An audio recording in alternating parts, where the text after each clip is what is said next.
So in this video, we are going to learn about the Rayleigh-Ritz method. Rayleigh-Ritz is one of the finite element technique to find the approximate solution or exact solution for the simple problem. So this method is based on the total potential energy. So you might have studied in mechanics of solids or strength of material, that is total potential energy. So it is represented by phi, is the summation of internal energy and external energy. So both are in opposite nature. So it is represented as U minus V. U is the internal potential energy. U is the internal potential energy. So the general form of equation is equal to half into Ku square. So when you take a spring system with the applied force, axial force of P, if it is subjected to a displacement U, axial displacement U, and the stiffness coefficient K, the strain energy is the area of loading diagram, that is P into delta. P is nothing but Ku. Here the force starts from 0 and increase to the maximum of Ku. So what is the force of this spring system? P is equal to K into U. Previous video we have studied about the force in the spring system. F is equal to Ku. Here I kept F is equal to P. So P equal to Ku is the spring force. So here you can substitute Ku into U. Here the force is increasing from 0 to Ku. 0 to Ku. So we take the average force Ku by 2. So the internal potential energy is equal to half into Ku square. Whereas the external potential energy V is equal to P into U. P into U. The spring force is having the tendency to acting opposite direction to the applied force. So we put the external energy as minus Pu. So this is the total potential energy equation phi.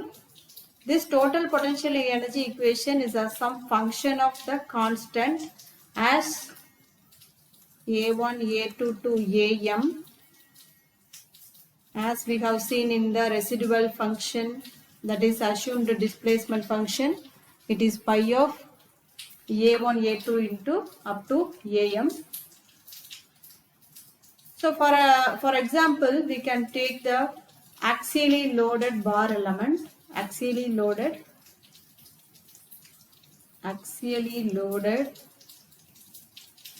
bar element.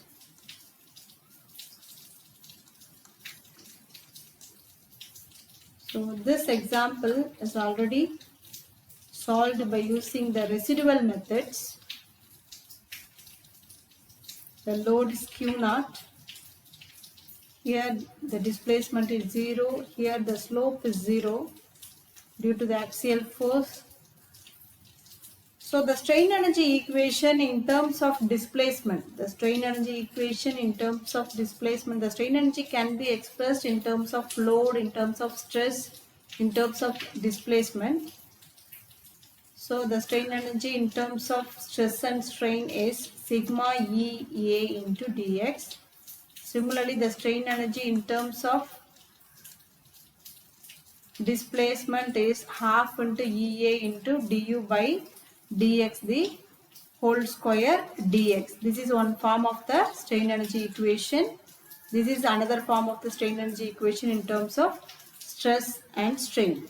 Then it is reduced to displacement. The same equation is reduced to displacement.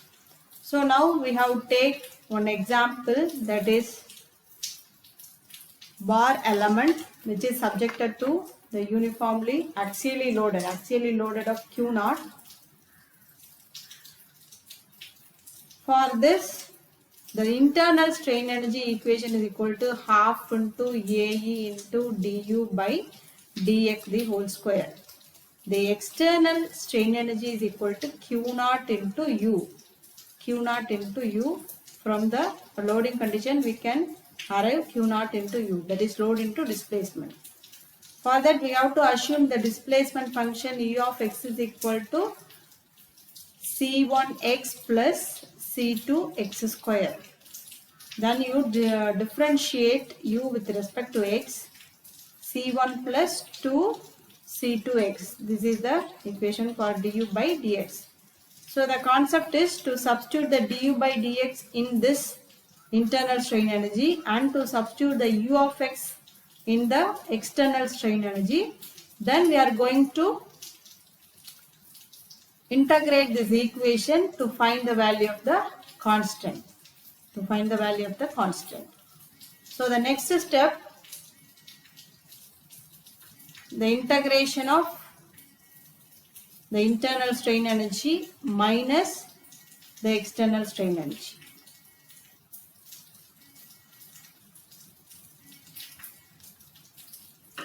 So I'm going for the next page. Phi of P is equal to integration of half into AE du by half into AE du by dx the whole square minus Q naught U dx. So half into integral, so we can take the constant outside AE. Du by dx is C1 plus 2C2x the whole square dx minus Q naught integral C1x plus C2x square dx. So this is a plus b whole square format. So we have to expand this equation AE by 2 C1 square plus 4 C2 square x square plus 4 C1 C2x. It is from 0 to L. We are going to integrate from 0 to L dx. This is one set of equation minus Q naught. So if you integrate this inner terms, it is C1 x square by 2 plus C2 x cube by 3 over the boundary 0 to L. So here I am going to integrate this equation AE by 2 C1 square x plus 4 C2 square x cube by 3 plus 4 C1 C2 x square by 2 from 0 to L minus Q naught. If you substitute the boundaries, C1 L square by 2 plus C2 L cube by 3. So I am going to simplify. This is 2 times. I am substituting the upper boundary because lower boundary value is 0. So all terms are 0. C1 square L plus 4 C2 square L cube by 3 plus 2 C1 C2 L square minus Q naught C1 L square by 2 minus Q naught C2 L cube by 3. So this is our total potential function phi. So now the condition is the total potential energy should be minimum. That is dou pi by dou C1 equal to 0 and dou pi by dou C2 equal to 0. Because there are 2 constants, if an equation consists of only one constant, you can arrive the value of constant by considering dou pi by dou C equal to 0.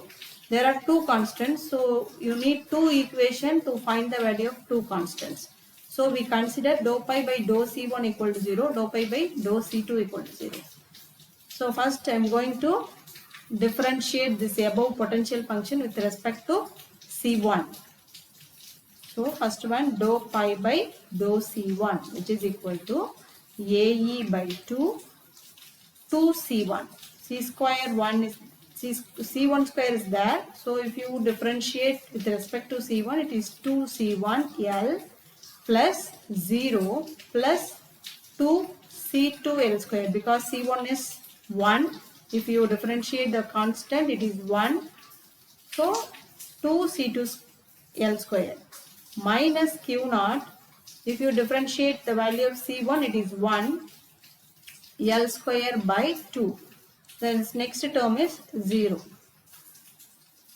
So the first equation is AE. If you multiply 1 by 2 inside, C1L plus C2L square minus Q0 L square by 2, which should be 0. Then I am making this is in the equation format. C1 plus C2L. I am taking 1L outside. So it is C1 plus C2L, which is equal to Q0 L square by 2AE into that particular L. So C1 plus C2L is equal to Q0 L by 2AE. Q0 L by 2AE. So this is equation number 1. You keep this is equation number 1.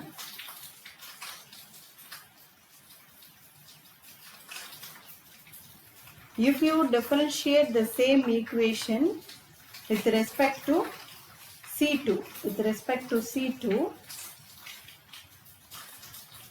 the equation is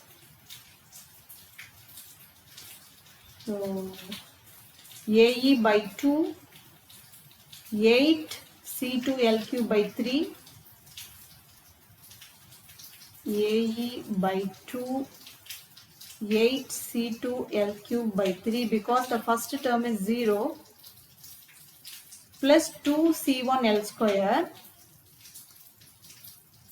plus 2 C1L square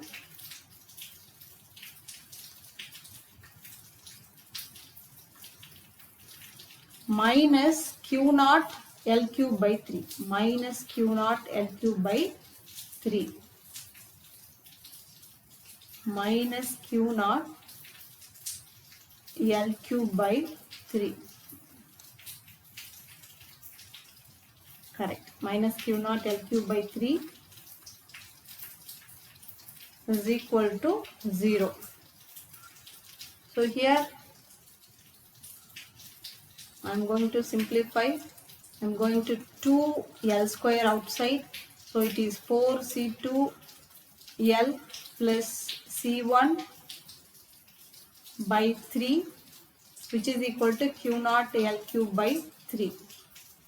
So 2 cancel, L square, here L cube is there. So if you take LCM, it is AE by 2, 4 C2L plus 3 C1 by 3. So there is no 2 here. Q0 L by 3. So you can cancel this 3 also. So finally, in terms of C1, C2, 3 C1 plus 4 C2L, which is equal to Q0 L by AE. This is equation number 2. This is equation number 2. So first equation number 1 is C1 plus C2L equal to Q0 L by 2AE. C1 plus C2L is equal to Q0 L by 2AE is the first equation. So if you multiply the first equation with 3, so it is 3C1 plus 3C2L, which is equal to 3 Q0 L by 2AE. 3 Q naught L by 2 AE. Yeah, it is correct. The second equation, 3C1 plus 4C2L, which is equal to Q naught L by AE. So I am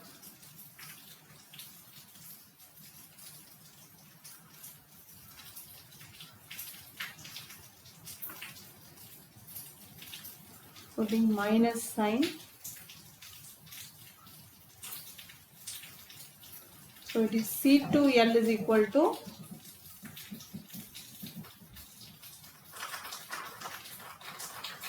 C2L minus C2L is equal to 3 Q naught L by 2 AE minus Q naught L by AE. If you take AE and Q naught L outside, 3 minus 2 by 2. 3 minus 2 by 2. So C2L is equal to minus Q naught L by 2 AE. To cancel L, the value of C2 equal to minus Q naught by 2A, minus Q naught by 2A. So this is the value of constant C2. From this value of constant, we have to find the value of C1. So by substituting the first equation, 3C1, first equation is